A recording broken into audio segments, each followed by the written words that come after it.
Morning friends. कल ये सवाल मैंने पोस्ट किया हुआ था। ये नीट 2026 का सवाल है। कैपेसिटर का इस प्रकार से कॉम्बिनेशन दे रखा है C1 C2 C3 C4 C5 और यहाँ से 50 वोल्ट की बैटरी कनेक्ट की गई है। सवाल में ये मांगा गया था इक्विवेलेंट कैपेसिटी क्या होगी। इक्विवेलेंट कैपेसिटी आपसे मांगी गई थी और मांगा गया था charge on each capacitor. Charge on each capacitor जरा ध्यान से समझें। अगर ये वाला जो कैपेसिटर है तो इसके साथ वो डायरेक्ट जुड़ रहा है, प्लस वाला एक तरफ से माइनस वाला एक तरफ से, यानी कि ये कैपेसिटर को अगर मैं ध्यान से समझूं, ब्लॉक करके रखूं इसको थोड़ी देर के लिए, ये पॉजिटिव टर्मिनल में यहाँ लेके चला गया, ये नेगेटिव में यहाँ लेके चला गया, और जब इस पॉजिटिव और नेगेटिव को मैंने ऐसे खोल दिया तो ये चारों कैपेसिटर आपको कैसे दिखाई देंगे, सीरीज के। कैसे दिखाई देंगे, सीरीज के, मतलब ये कुछ ऐसे बन रहे हैं। ये चारों ऐसे हो गए, अब फिर ये आकर के इस वाले कैपेसिटर से इस प्रकार से कनेक्ट हो गए हैं और यहाँ ये आपकी 50 वोल्ट की बैटरी दी गई है। अब जरा बताइए कि ये सारे के सारे जब सीरीज में हो गए हैं और इनकी कैपेसिटी सेम चल रही है तो इनका रिजल्टेंट सीरीज का निकाल लेते हैं। सीरीज का रिजल्टेंट होता है 1/c dash equal 1/c1 plus 1/c2 plus 1/c3 plus 1/c4 और सभी की वैल्यू 10-10 है। 1/10 1/10 1/10 ये हो जाएगा आपका 4/10। यहाँ से सी डैश निकालेंगे तो हो जाएगा 10/4 और इसको डिवाइड करेंगे तो आ जाएगा 2.5।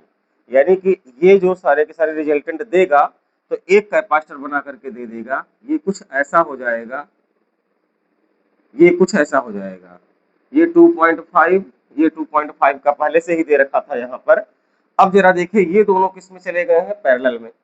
ये दोनों किस में हो गए, पैरेलल में। तो पैरेलल में सीधे निकाल लीजिए तो सी रिजल्टेंट क्या निकल करके आपका आ जाएगा, इन दोनों को जोड़ दीजिए तो 2.5 प्लस 2.5 यानी कि कितना निकल के आ गया, 5 माइक्रोफैरड। आपके सामने जो रिजल्टेंट कैपेसिटी का सवाल था वो तो निकल करके आ गया है, पहला जवाब 5 माइक्रोफैरड। अब आपको निकालना है सभी पर चार्ज कितना होना चाहिए। तो चार्ज का बंटवारा यहाँ से ही हो जाएगा।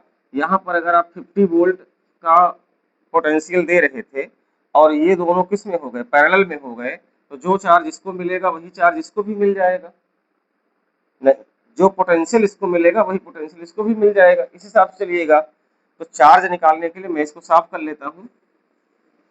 चार्ज निकालने के लिए क्या करना पड़ेगा आपको, फार्मूला होता है Q बराबर C भी। तो पहले हम इसका चार्ज निकाल लेते हैं।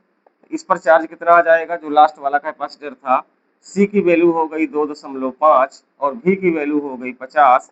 ये आ गया 125 माइक्रोकूलम। अब 125 माइक्रोकूलम इसका मिला। इसके वाले की अगर बात करो तो उसको भी 2.5 रिजल्टेंट आ रहा है तो उसको भी 125 माइक्रोकूलम मिलेगा। और 125 माइक्रोकूलम अगर रिजल्टेंट का है तो ये आंसर किसका आया था, इन सभी का आया था। और ये सब कैसे जुड़े हुए थे, सीरीज में जुड़े हुए थे। तो सीरीज में हमने बताया था कि आपका जो चार्ज है वो सेम रहता है।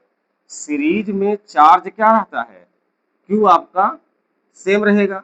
तो जैसे इसको अगर जितना मिला 125 माइक्रोकूलम तो वही 125 माइक्रोकूलम इसको भी मिलेगा, इसको भी मिलेगा, इसको भी मिलेगा, इसको भी मिलेगा।